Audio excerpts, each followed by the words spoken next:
మా అమ్మ అంతా ఎంతో పుణ్యం చేసి ఉండాలి, ఇలాంటి సినిమాలకి నేను చేసి ఆవిడ ఎన్నో పూజలు చేసి ఉండాలి.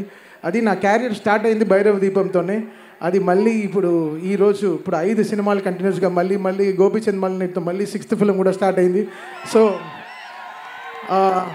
ఇంకా 6 సరే ఇంకా అంతే. ఇంకా బాలయ్య గారు అంటే మాకు ఒక 10th ఎగ్జామ్ లాగా కూర్చొని చదువుతూనే ఉంటాం. ఏం చేద్దాం ఈ సినిమాలో, ఎలా చేద్దాం, మాస్ సాంగ్ ఎలా చేద్దాం, ఇప్పుడు ఒక కొత్త journey. So really happy, fortunate in life. ఒక లైఫ్ కంప్లీట్ అవుతుందంటే that's because of working with Balayya గారు. Really happy. అండ్ నిజంగా ఆల్వేస్ బాలయ్య గారు ఫ్యాన్స్ని నా గుండెల్లో పెట్టుకుని చూసుకుంటా. డెఫినెట్గా I make you all proud always, because Balayya గారు అనేది ఒక మంచి ఎమోషన్. సినిమా దాటి ఆయన చేసే ఎన్నో మంచి పనులు చేస్తున్నారు. క్యాన్సర్ హాస్పిటల్ కానీ, హిందూపూర్లో కానీ ఎన్నో మంచి పనులు చేస్తున్నారు. ఆయన ఇచ్చే దీవెనలు ఎలా ఉంటుందంటే ఎవరు అడగరు అమ్మగారు బాగున్నారని ఎవరు అడగరు. అమ్మగారిని అడిగాను చెప్పంటారు ఎప్పుడు అడిగినా.